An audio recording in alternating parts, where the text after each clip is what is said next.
So we're just coming out of retreat, and when I was during the retreat, there was a moment where I looked out the window, and it was just so beautiful. It was one of those kind of rare moments that you just always remember, like sound like. And then I was proofreading this book, and I read this line that said, "Be careful not to look for transcendental answers to your prayers." And it made me really think about, this is kind of recurring thing for me in doing a retreat of, you're kind of always kind of looking for this thing that's out there sometimes, as certain kinds of experiences. And I find myself, I've learned not to do that, but it still lurks in my mind. I think it's just a long process of getting real. Not that those things don't happen and this and that, but what is the point? So then it brought me to another part of this book where this is a book that Venerable Chodron is editing. This is kind of like the first draft copy of it, written by a Chinese Vinaya master, Bhikkhu Binyan. And he was teaching at your ordination, at Venerable Simpe's ordination, and this became a book. And at one point he said, according to the Buddha, there are two types of spiritually healthy individuals.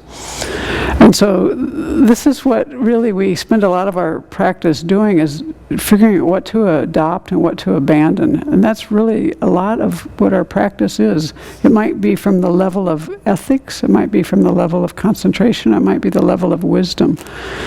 So here it's more on the level of ethics, but I thought this was a very good advice for practitioners. So according to the Buddha, there are two types of spiritually healthy individuals. One who's never committed an offense, and one who has incurred an offense and has made amends.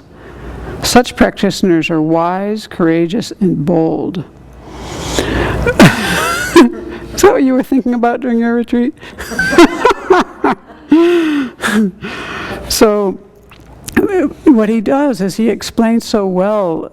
I found parts of this book really inspirational, and when he just kind of got off the topic a little bit. The topic is a little more, I don't want to say dry, but it's kind of how to run something, how to run the Sangha, how to do procedures and this and that. But then he'd make these really rich comments. And this one, he's talking about, that if you never confess, if you never make amends, of course that's your own decision, but you won't really ever learn how to discipline yourself that way. And he shows just how the seeds of our destructive actions we can clear out by doing these processes. And that if we don't do that, we don't clear them out, then they're just going to come out of left field, and here we are, we're in a big mess all the time. So this is what is healthy and what's unhealthy. It's very healthy on the ethics level to really look at your day, and during retreat is a great time to do that, so that we can develop constructive habits and we can get rid of things that are really not working. And he talks that as you do this, these constructive habits will get more and more ingrained, because we are creatures of habit. So we will do that. You will learn to take countermeasures to correct yourself, and will be brave bearing the results of your actions. So that's really kind of the pedal meets the metal reality of a lot of our day, is our previous actions are ripening, we're experiencing the results, happy, unhappy, this and that.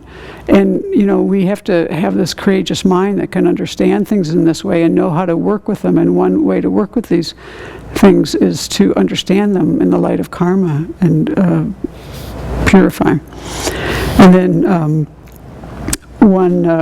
I don't know if this is like the Chinese version of the propaganda. Machine, or this is what I was asking Venerable about the other day, so I'll just read this quote, because it's, think about the multitudes of sentient beings suffering bitterly in hell. What if it suddenly occurred to them to accept all of hell's torments and confess and purify the misdeeds they did that caused their rebirth in hell? Does that make you sound inspired. It kind of reminds me of when I was a kid. As soon as they do this, hell will be annihilated. By acknowledging and assuming responsibility for your own errors through confession and repentance, you will annihilate hell. What do you think? I actually think that's true. I think that, my understanding of our practice is hellish states of mind. The Buddha taught how to work with every state of mind. We can abandon these. If you can't believe that, it's pretty hard to be a Buddhist, because so developing the habit of seeking antidotes for destructive actions, acknowledging errors, and repenting or confessing gives rise to virtuous karma. These rites have nothing to do with being humiliated or losing face. You should make an offense known right away. I am suffering from an illness, the sickness of afflictions. How can my suffering be assuaged? So I think verses, how do you say that? Be careful not to look for transcendental answers to your prayers. You see what I mean? There's the part of the mind that kind of wants the magical wand to come out and poof, everything's done. You're there. And then there's the kind of the grindstone of working with your daily life. So may we have the wisdom to have all of these experiences and understand how to use them.